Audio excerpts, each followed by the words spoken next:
Assalamualaikum warahmatullahi wabarakatuh. Selamat pagi sahabat subscriber motor polos dimanapun Anda berada ya. Ini kita ada keluhan kebocoran ya di bagian kolong, katanya informasinya yang kita dapat. Terus setelah kita periksa ternyata masalahnya ada di boot drip shaft ya teman-teman ya. Nah ini boot drip shaft itu di sini. Lihat. Nah jadi dia di sini. Ini udah pecah. Jadi ini udah pecah. Akhirnya si gemuknya ini muter ke mana-mana ya. Jadi kanan kiri emang udah pecah. Tuh, jadi kondisinya sangat memprihatinkan di kolongnya, ya kan. Nah, jadi ini kita mau proses penggantian. Nah, kita ada sedikit tips dan triknya gitu untuk proses penggantian. Mana yang harus hati-hati ketika dicabut gitu kan. Nah, sebelum kita membahas itu, kita cek dulu di kolongnya ya. Jadi teman-teman tahu nih biar ada bayangan kalau misalkan teman-teman mau mengganti sendiri, alat apa aja yang dipakai, terus gimana caranya gitu kan. Nah, yang pertama alatnya dulu deh yang dipakai deh. Alat ini dipakai cuman 19-17 sok, palu, terus scrap, tang ini, tang sepi ya, tang sepi yang buka nih untuk buka ini ya, sepi yang di sini. Jadi untuk proses pembukaannya di sini. Nah, di sini dia. Ya. Terus tang, palu, kunci roda, dongkrak tentunya, terus jack stand kalau memang ada jack stand ya. Terus congkelan ya, kunci Inggris kalau ada, memang pakai kunci sok 19 atau 17 1917 ya, kunci sok atau kunci ringnya gitu ya. Nah, yuk kita lihat bagian mana aja yang bermasalah. Nah, ini dia teman-teman, yang basah tuh di daerah sini ya. Kesini ya. Itu yang basah, sama yang sebelah kirinya tuh sebelah sini juga ya. Yang basah-basah gitu.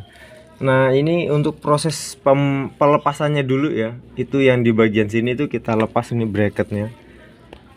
Ini bracketnya kita lepas. Ini pakai baut yang 3 ini, pakai kunci 17 3 ini. Nah, yang di sini ukuran 19 ini yang besar. Yang besar. Nah, untuk yang 13 yang 17 di belakang ini ada dua macam ya. Satu panjang, yang dua panjang, yang satu pendek nih. Yang pendek itu yang bagian belakang sini. Nih, kita lihat ininya aja nih. Ya kan, tuh kelihatan. Nah, jadi nggak bakalan salah untuk proses pemasangannya. Nah, kalau misalkan teman-teman ngelepas ini, tahanan mountingnya ini jangan sampai terbalik ya masangnya teman-teman ya. Nah, lihat ini mangkoknya ke bawah. Kalau ini terbalik bisa terpasang, tapi nanti nggak bisa dipasang di sini. Jadi teman-teman malah kerja dua kali gitu ya. Oke, kita langsung ke sebelah, ke bagian roda. Nah, di sini teman-teman harus melepas bracket shock ini ya. Shock, terus yang ke ball joint, terus ke tirot nih. Ya kan, ini dilepas semua, terus baru ditarik ke belakang gitu ya. Disk kaliper dilepas juga. Kunci yang dipakai ini 17, terus ini 12, ini 17, ini 17. Jadi kunci yang dipakai rata-rata 17 dan 14. 14 untuk di kalipernya. Nih di sini ada dua nih kaliper. Nah, ini untuk pengunci pinnya ya. Pin yang di sini jangan lupa nanti kalau udah dibuka dipasang lagi. Ini digantung supaya aman waktu kita malu ini. Ball joint ini prosesnya dipalu untuk ngangkatnya sama yang ini. Gitu, hati-hati untuk proses pengangkatannya ya. Nah, untuk proses pemasangannya nanti kita kasih contoh lagi ya. Nah, ini alat apa aja yang kita siapin ya. Nah, pertama seal drip shaft. Seal drip shaftnya ini yang sebelah kanan. Yang sebelah kanan itu yang besar. Yang besar ya, yang sebelah kanan. Yang kecil, oh yang kecil nih, yang besar nih. Ini yang besar, ini yang kecil. Ini kanan tuh yang kecil, yang kiri yang besar ya. Nah, ini harganya murah, ini kita pakai yang original, kita pesan di dealernya gitu. Terus karena sekalian proses pembongkaran, jadi ini kita mau ganti bushing stabilnya. Ini punya Sigra, sama ya, Sigra 1000 atau 1200 sama. Terus ini boot yang rusak yang mau kita ganti teman-teman. Ini udah satu paket sama grease-nya, udah sama pen klemannya. ya. Ini satu paket, harganya tergantung lokasi ya. Ini original juga, kita pesen dulu di dealer. Ini part numbernya, kanan kiri sama teman-teman, bagian dalam sama untuk kanan dan kiri. Untuk 1200 dan 1300 1000 sama. Nah ini yang kanan dan kiri sama aja nomor spare partnya.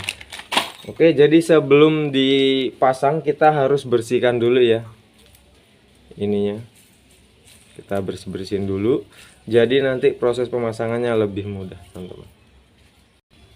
Kalau misalkan teman-teman udah nyopot kayak gini terus bingung cara masangnya, maksudnya cara masang ini sebelah kanan atau sebelah kiri, gampang teman-teman, tinggal bandingin aja kayak gini.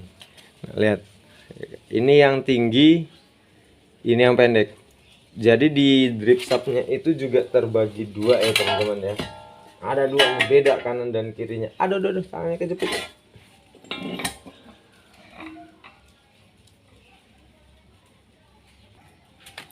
Nah dilihat teman-teman, ini drip sub yang pendek, ini drip sub yang panjang. Nah lihat, jadi teman-teman bisa bedain kan, yang panjang ketemu yang panjang, yang pendek ketemu yang pendek, seperti itu teman-teman. Jadi nggak usah panik, nggak usah bingung ya. Oke, pertama kita buka dulu nih. Tapi pastikan dulu ini ya sudah bersih ya. Kita bersihin, kita cuci pakai bensin ya. Terus kita pasang ininya. Nah, gini. Tuh, ini udah masuk, bagus, bersih. Nah, ini yang didapatkan adalah boot, grease, klem pengunci, ini kuncian yang ada di sini ya, dapat juga nih.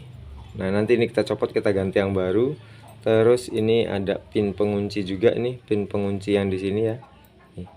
Jadi emang segini harganya worth it lah gitu dengan kualitas yang didapatkan gitu.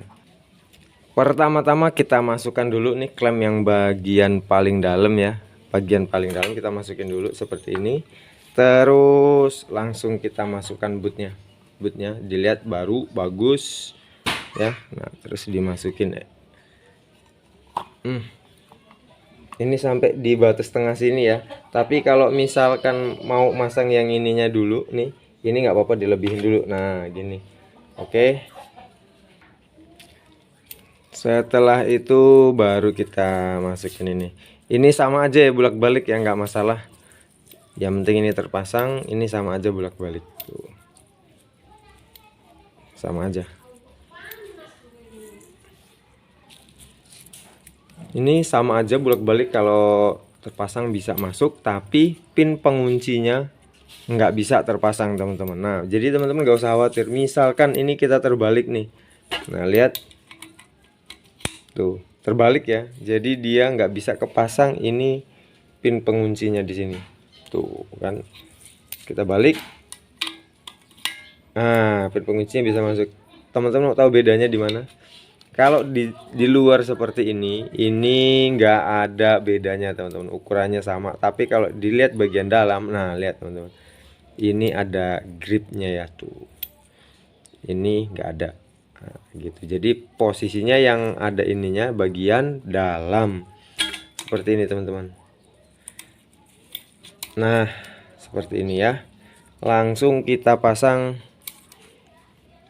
ininya, spi penguncinya seperti ini.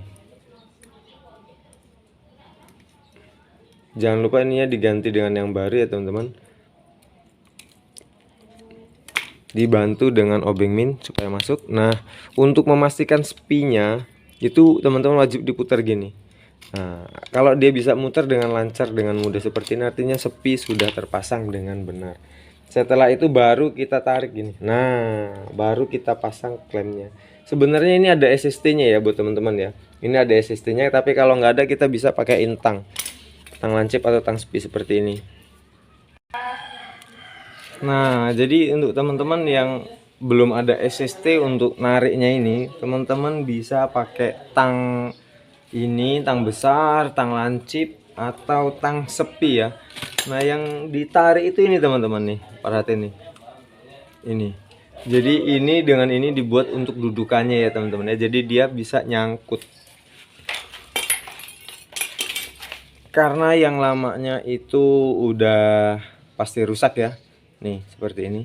Sebenarnya bisa nggak rusak dibuatnya, tapi karena ini udah kotor banget tadi terus licin, terus kita juga memang ada penggantinya yang baru, jadi kita gunakan penggantinya yang baru teman-teman ya. Nah ini, jadi untuk pemasangannya itu memang agak sedikit susah ya.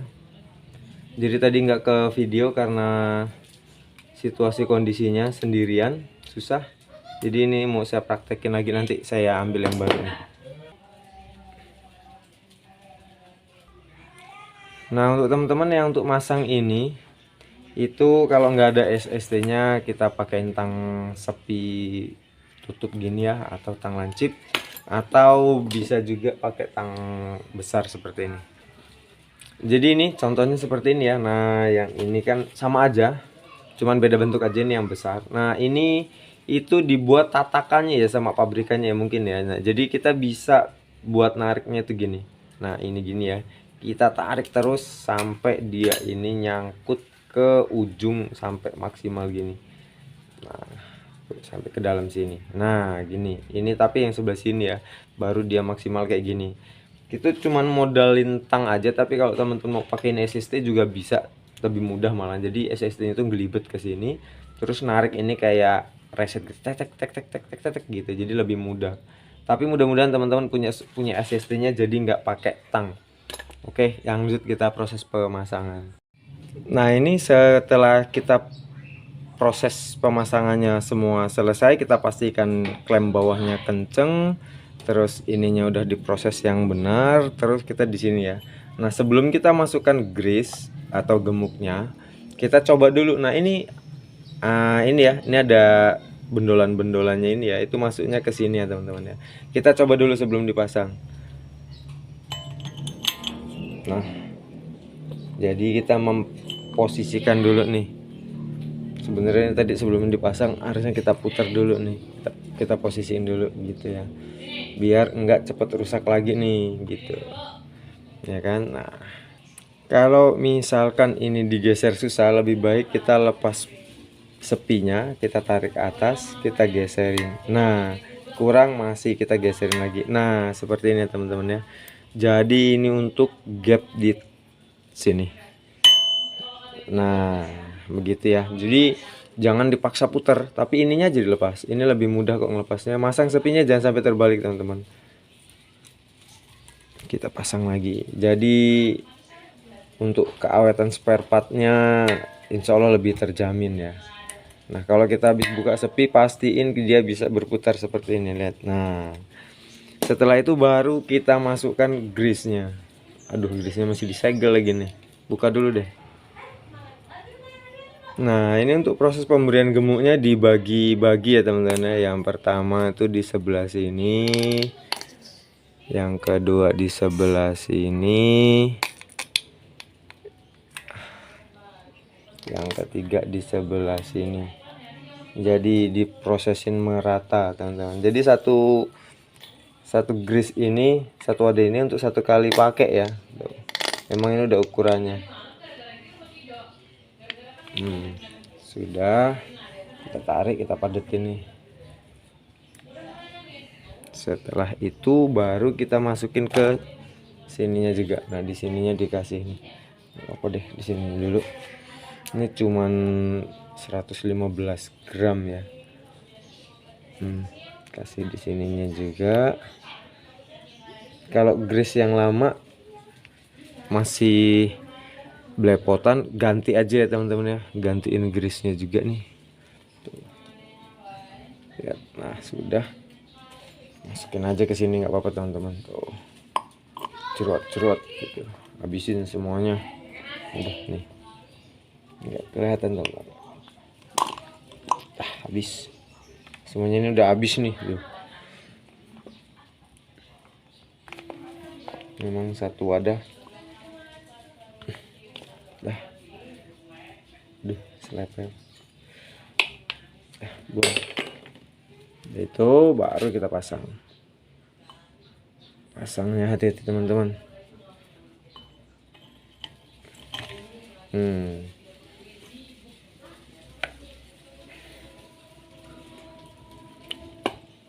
Memang agak peret ya.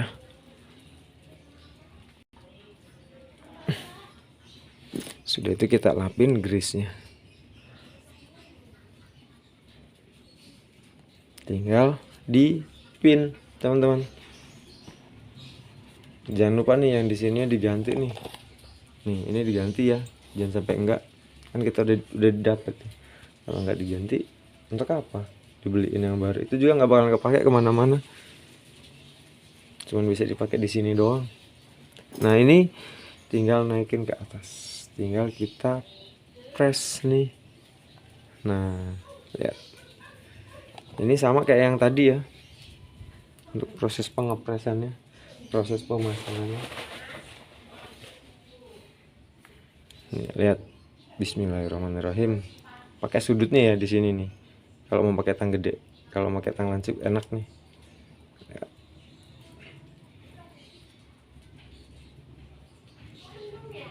Nah, seperti itu teman-teman. Jadi insya Allah lebih presisi ya. Nah, ini tinggal dibersihin nanti. Ini udah kenceng insya Allah. Dah, sekarang tinggal yang satunya. Yang satunya juga sama ya untuk prosesnya ya. Sama seperti yang ini. Nah, ini ya udah hasil terpasang kedua-duanya. Yang pasti itu yang perlu diperhatikan adalah untuk proses pemasangannya ini. Kalau bisa usahakan ininya waktu mau dipasang itu jangan sampai ketekuk-ketekuk ya. Karena untuk ini kalau udah ketekuk dia akan lebih susah lagi tingkat pemasangannya. Yang ini yang bawah, nah yang atas. Terus yang ini juga sama nih. Ya, ini jangan sampai ke atas. Jangan sampai ke atas, jangan sampai ketekuk gitu. Kalau ini ketekuk susah nanti masangnya. Jadi ini nih dijepit pakai tang seperti ini. Nah, ini nih. Nih gini. Set gitu. Ya, sekarang kita tinggal proses pemasangan. Yang barunya, seal yang lamanya itu ini. Nah, untuk proses pemasangannya gini teman-teman. Setelah ini dikrepin gitu, terus ini ditempelin di sini. Baru ini yang dipukul teman-teman. Nah, ini dipukul insya Allah aman kalau kayak gini ya. Nih lihat.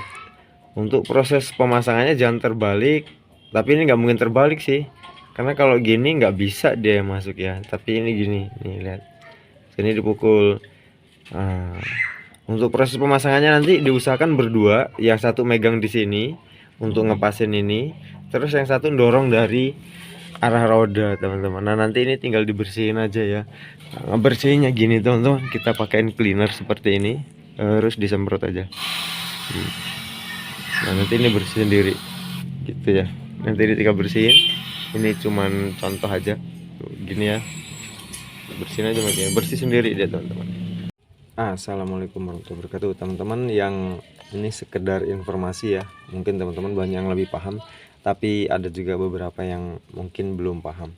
Jadi gini teman, ini lagi pemeriksaan rem nih ya kan. Pemeriksaan rem itu yang perlu diperhatikan adalah penggunaan gemuknya ya teman-teman. Lihat, nah ini pin kalipernya macet teman-teman.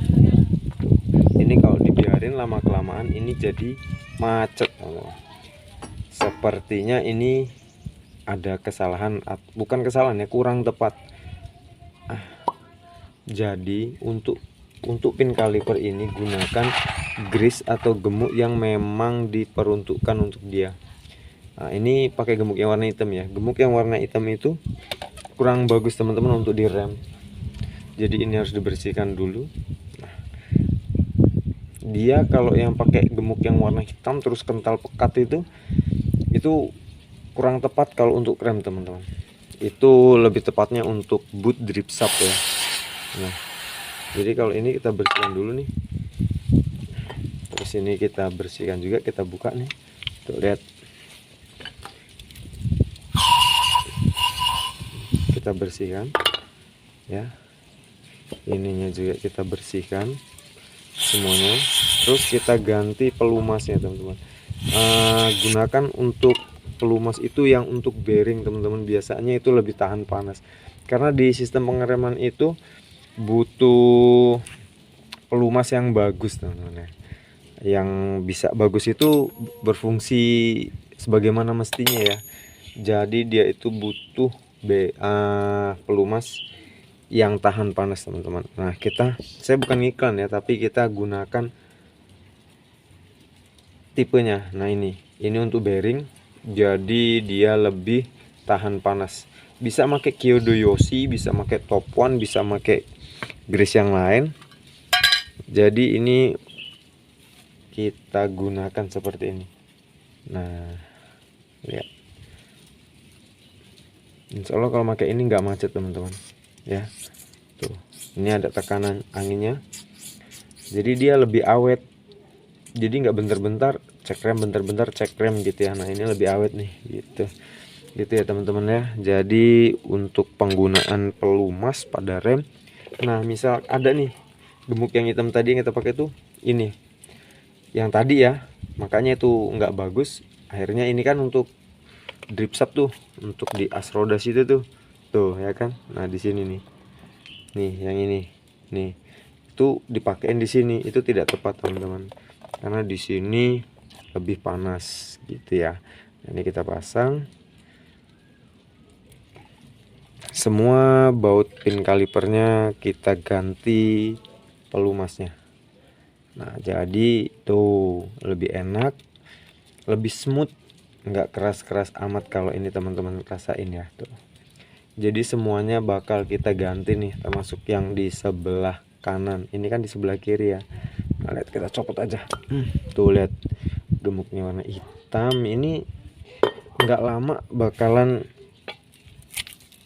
menggumpal jadi tanah. Terus macet, kanvas remnya bisa macet sebelah. Tipis sebelah. Nah kemungkinan bisa jadi dari pin kaliper yang seperti ini ya, penggunaan gemuk yang kurang tepat teman-teman. Jadi kayak gini harus kita bersihin. Nah ini kita bersihin semuanya tuh, pokoknya sampai bersih, benar-benar bersih, jangan sampai enggak. Nah nanti untuk proses pemasangan nanti di sininya ini kita lumasin gemuk teman-teman, grease juga ya. Jadi nanti untuk proses bongkar pasang selanjutnya, untuk perawatan selanjutnya, dia lebih mudah nanti waktu bukanya. Ini memang sepertinya tidak perlu perawatan, tapi kalau dirawat lebih baik teman-teman ya. Jadi bisa kayak gini, bisa dikerjain sendiri di rumah. Nah untuk beri ini tuh lihatan minus 20 sampai 150 derajat Celcius dia enggak menggumpal atau enggak membeku ya. Jadi dia masih segini aja itunya, kekentalannya, enggak berubah bentuk maksudnya ya. Gimana sih ngejelasinnya ya. Nah untuk di sini nanti kita kasih gini nih. Nah yang di sini tuh, jadi ini terawat. Terus yang ini kita pasang ini dulu gemuknya biar masuk dia ke dalam. Pokoknya ini dibersihin. Nah kalau misalkan ini sudah macet ya teman-teman ya, ini sudah macet, dibakar aja di kompor teman-teman. Ininya dibakar nih, ini kan nggak dibakar atau dipanasi ya, maksudnya dibakar tuh dipanasi ya, terserah mau dipanasi atau mau dibakar, sama aja sih intinya ya, supaya kotorannya itu kering. Kalau memang nggak ada alatnya bisa bakar kompor teman-teman, bakar aja di kompor. Tapi ininya biasanya rusak kan, ini nggak bisa diambil tuh, terus macet dia kan. Nah biasanya ininya rusak nih, jadi siapin dulu ininya, bootnya ini, beliin aja bootnya dulu, nanti ini dibakar baru bisa dia dipakai gitu ya teman-teman ya. Nah ini udah enak nih, nggak macet kayak tadi. Oke teman-teman ya, semoga bermanfaat nih. Jadi jangan salah lagi dalam penggunaan gemuknya ya, gemuk atau grease-nya ya. Nih di subscribe teman-teman, jika memang bermanfaat. Kita akan upload terus tips dan trik yang bermanfaat yang bisa dikerjakan di rumah. Assalamualaikum warahmatullahi wabarakatuh. Assalamualaikum warahmatullahi wabarakatuh teman-teman. Ini yang mobilnya bunyi klutuk gitu pas jalan jelek, terus dicek kaki-kakinya kencang semua, mulai dari link kita cek masih kencang, shock breaker masih kencang, T-rod masih kenceng, rack end masih kenceng, ball joint masih kenceng yang di bawah sini ya kan. Terus teman-teman ngecek di bagian bushing stabil yang di dalam sini ya nih, ini busing stabil nih, itu ternyata goyang nih. Jadi mobil jangan didongkrak dulu atau jangan di apa ya, jadi stand dulu ya, tapi mobil masih dalam keadaan diam gitu, tempat yang rata, terus digoyang bodinya, terus teman-teman pegang sininya, bagian sini nanti kerasa kletuk-kletuk gitu ya. Nah teman-teman fix deh, ganti aja busing stabilnya. Nah untuk ganti busing stabil itu memang agak susah teman-teman ya kan, tapi kalau misalkan teman-teman ada waktu atau ngeluangin waktu, bisa deh dikerjain sendiri nih. Tuh kuncinya, ini habis kita ganti ya, tuh busingnya udah kita ganti. Nah ini teman-teman busingnya, harganya murah, cuman beberapa puluh ribu aja ya, nggak mahal-mahal amat. Nah jadi teman-teman bisa beli ini dua kanan kiri ya. Kunci yang disiapin itu teman-teman nggak banyak, kunci yang disiapin nggak banyak teman-teman, cuman dua aja nih teman-teman. Yang satu ini kunci 12 kombinasi, yang satunya reset 12 kombinasi. Reset kombinasi ini gini ya, bisa gini tuh. Nah jadi ini untuk yang bagian dalam sana teman-teman, tuh bagian dalam sini nih. Jadi teman-teman harus ngolong nih dari bawah ya kan, ngakalin itu. Nah kanan kiri. Nah untuk ganti ini teman-teman saranin mobilnya didongkrak dua-duanya kanan kiri, tapi hati-hati ya teman-teman, karena ini pekerjaan yang berisiko tinggi. Kalau dongkraknya ya mudah-mudahan aman deh gitu, minimal hati-hati. Dipakein jack stand seperti itu teman-teman, nih kayak gini. Jadi teman-teman insya Allah aman kerjaannya ya. Jadi kita juga kerja cuman gara-gara mau ngirit tapi malah jadi lebih sulit gitu ya.